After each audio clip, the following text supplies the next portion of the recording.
ஆனந்தி, குமரன் 2 பேருமே சேர்ந்து பஸ்ஸில் வந்துட்டுருக்காங்க. குமரன் கீழே இறங்குறாரு. பின்னாடியே ஆனந்தியும் இறங்குறாங்க. குமரன் ஒரு ஆட்டோ பிடிக்கிறாரு. அப்படியே நின்றுட்டுருக்காரு. ஆனந்தியை அப்படியே பார்த்துக்கிட்டே இருக்காரு. ஆனந்தியும் அப்படியே குமரனை பார்த்துக்கிட்டே அங்கேருந்து அப்படியே போகிறாங்க. அப்போ குமரன் யோசிக்கிறாரு, இந்த பொண்ணை கை கொடுத்து மேலே தூக்கி விட்டேன், ஒரு நன்றி கூட சொல்லாமல் போது, ரொம்ப கல் நெஞ்சமாக இருக்குமோ அப்படின்னு சொல்லிட்டு அப்படியே நின்றுட்டுருக்காரு. சரி வாடா போகலாம் அப்படின்னு சொல்லிட்டு அவங்க ஃப்ரெண்டை கூட்டிகிட்டு ஆட்டோ பிடிச்சி அங்கேருந்து அப்படியே போகிறாரு. ஆனந்தியும் வீட்டுக்கு வராங்க. வரும்போது வாசலில் இருக்க எல்லாருமே கேட்குறாங்க, என்ன ஆனந்தி எப்படி இருக்க, நல்லா இருக்கியா, என்ன நீ மட்டும் தனியாக வந்திருக்க, உங்கள் வீட்டுக்கார் வரலையா அப்படின்னு கேட்குறாங்க. ஆனந்தி வருவார் அப்படின்னு சொல்லிட்டு அப்படியே உள்ளே போகிறாங்க. அவங்க அம்மா அப்பா எல்லாருமே அப்படியே ஓடி வராங்க. வந்த உடனே ஆனந்தி கிட்ட பேசுகிறாங்க, என்னம்மா எப்போ வந்த, எப்படி இருக்க, வா உள்ளே வா அப்படின்னு சொல்லிட்டு உள்ளே கூட்டிகிட்டு போகிறாங்க.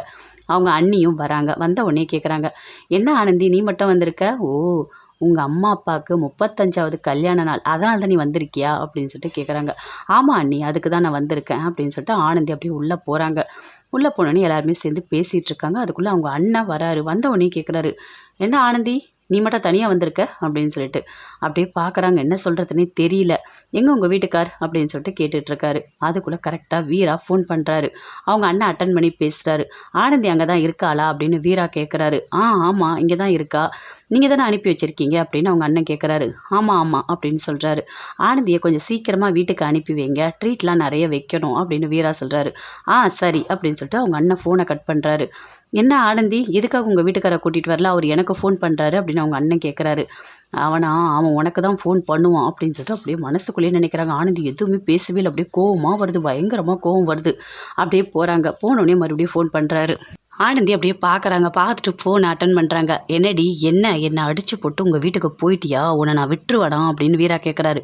டேய் உன்னால் என்னடா பண்ண முடியும், எவ்வளோ தைரியம் இருந்தால் என்னை எப்போ பார்த்தாலும் கொடுமைப்படுத்திக்கிட்டே இருந்தேன், இங்கே பாருடா இனிமேல் உன் கூட ஒரு நாள் கூட சேர்ந்து வாழ்கிற ஐடியாவே எனக்கு இல்லை, நான் அங்கே வரவே மாட்டேன் அப்படின்னு ஆனந்தி சொல்கிறாங்க. என்ன வரமாட்டியா, உனக்கு எவ்வளோ தைரியம் இருக்கணும், உன் அண்ணங்கிட்ட 10 லட்ச ரூபா பணம் கொடுத்துட்டு தாண்டி உன்னை நான் கூட்டிகிட்டு வந்தேன், வரமாட்டேன்னு சொல்கிறேன் அப்படின்னு வீரா சொல்கிறாரு.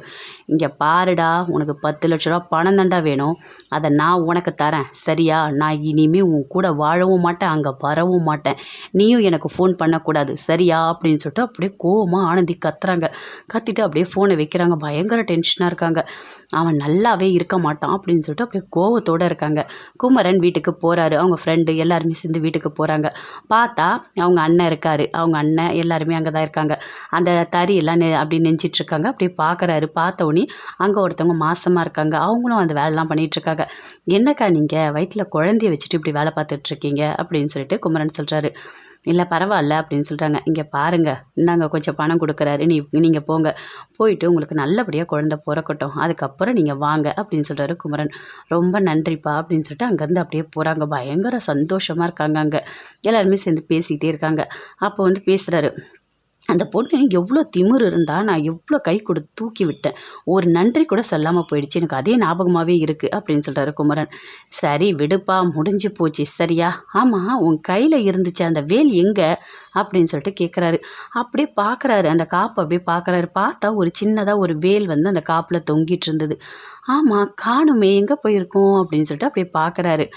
ஆனந்தி அப்படியே போயிட்டே இருக்காங்க. போகும்போது அப்படியே ஷாலை பார்க்குறாங்க. பார்த்தா அதில் இந்த சின்ன வேல் வந்து அப்படியே மாட்டியிருக்கு. எடுத்து பார்க்குறாங்க. என்ன இது வேல், இது எப்படி நம்ம கூட வந்திருக்கோம் அப்படின்னு சொல்லிட்டு அப்படியே சந்தோஷமாக பார்க்குறாங்க.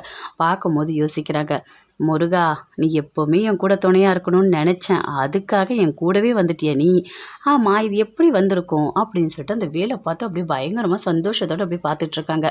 எங்கே போயிருக்கோம் அந்த வேல், அது ரொம்ப ராசியானதே, ரொம்ப நாளாக நான் வச்சிட்டு இருந்தேன் அப்படின்னு சொல்லிட்டு குமரன் சொல்கிறாரு. சரி விடுப்பா சின்னது தானே, அது எங்கேயும் கீழே விழுந்திருக்கு போல இருக்குது அப்படின்னு சொல்லிட்டு அவங்க ஃப்ரெண்டு சொல்கிறாரு. அதை கேட்டோன்னே அப்படியே யோசிச்சுட்ருக்காரு. இல்லையே அதை விட சான்ஸே இல்லையே, எங்கே போயிருக்கோம், ஓ அந்த பொண்ணை நம்ம கை கொடுத்து தூக்கணும்ல, அப்போ தான் எங்கேயோ மிஸ் ஆகிருக்கு அப்படின்னு சொல்லிட்டு அப்படியே யோசிக்கிறாரு. என்னப்பா நான் பேசிக்கிட்டே இருக்கேன் நீ யோசிச்சுட்டே இருக்க அப்படின்னு அவங்க ஃப்ரெண்டு சொல்கிறாரு. இல்லை நான் வந்துட்டு அந்த பொண்ணை பஸ்ஸில் ஓடி வரும்போது அப்படியே கையை கொடுத்து தூக்குனேன்ல, அப்போ தான் ஏதோ மிஸ் ஆகிருக்கு அப்படின்னு சொல்கிறாரு. சரி விடுப்பா, பஸ்ஸில் எங்கேயாவது விழுந்திருக்கோம், இப்போ போய் நம்ம தேட முடியுமா, அதெல்லாம் ஒன்றுமே பண்ண முடியாது விடுப்பா அப்படின்னு அவங்க ஃப்ரெண்டு சொல்கிறாரு. சரின்னு சொல்லிட்டு அங்கேருந்து அப்படியே போகிறாரு. ஆனந்தி ரொம்ப ஒரு மாதிரி ஃபீல் பண்ணிகிட்டு இருக்காங்க. அந்த கொடூரமான அந்த கெட்டவங்க கூட இனிமேல் சேர்ந்து வாழவே கூடாது, இனிமேல் நம்ம வாழ்க்கையை புதுமையாக அமைச்சிக்கணும், நாம் தான் பார்த்துக்கணும், இனிமேல் தைரியமாக இருக்கணும் அப்படின்னு சொல்லிட்டு மனசில் அப்படின்னு நினச்சிட்ருக்காங்க. அப்போ அவங்க அண்ணி வராங்க. வந்த உடனே கேட்குறாங்க, இங்கே பாரு ஆனந்தி, வீட்டில் ஒன்றும் பிரச்சனை இல்லைல்ல, நீ தனியாக வந்திருக்கியா, அதனால தான் நான் கேட்குறேன் அப்படின்னு அவங்க அண்ணி கேட்குறாங்க. இல்லை அண்ணி, அதெல்லாம் ஒன்றுமே இல்லையே, நான் நல்லா தான் இருக்கேன். நீங்கள் சொன்ன மாதிரி கல்யாண நாளுக்காக மட்டும்தான் நான் வந்திருக்கேன் அப்படின்னு ஆனந்தி சொல்கிறாங்க. இங்கே பாரு ஆனந்தி, நீ சீக்கிரமாக போயிடணும் அப்படின்னு அவங்க அண்ணி சொல்கிறாங்க. ஏன்னா உங்கள் அண்ணன் தான் சொன்னார், உன்னை இங்கே ரொம்ப நல்லா வச்சுக்கக்கூடாதுன்னு சொல்லியிருக்காரு அப்படின்னு அவங்க அன்னிக்கு சொல்கிறாங்க. அதை கேட்டோன்னே ஆனந்தி ரொம்ப ஃபீல் பண்ணுறாங்க.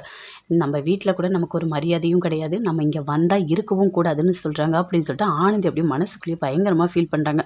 அண்ணி அப்படியே அங்கேருந்து எழுந்து போகிறாங்க.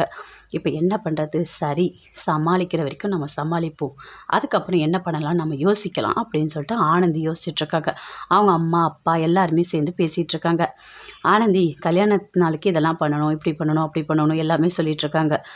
சரிம்மா அப்படின்னு சொல்லிட்டு ஆனந்தி சொல்லிகிட்ருக்காங்க. அப்படியே யோசிக்கிறாங்க. என்ன ஆனந்தி, நாங்கள் பேசிகிட்டே இருக்கோம், நீ ஏதோ ஒரு விஷயத்தை யோசிச்சுட்ருக்க, என்ன அப்படின்னு அவங்க அம்மா அப்பா 2 பேருமே கேட்குறாங்க. இல்லைம்மா, ஒன்றும் இல்லை, ஏதாவது பிரச்சனையா என்ன, உங்கள் வீட்டுக்காரர்கிட்ட ஏதாவது சண்டை கண்டை போட்டியா அப்படின்னு அவங்க அப்பா கேட்குறாரு.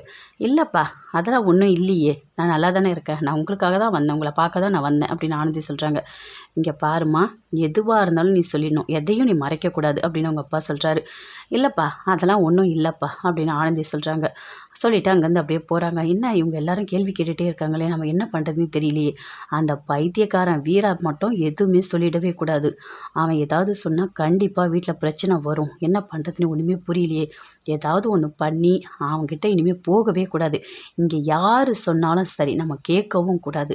நாம் இனிமேல் ஒரு நல்ல வாழ்க்கையை வாழணும். அந்த கொடூரமானவங்கிட்ட போய் எந்த காரணத்தை கொண்டும் நம்ம மாட்டவே கூடாது. அவன் பண்ண கொடுமைக்கு அவன் கண்டிப்பாக தண்டனை அனுபவிப்பான்.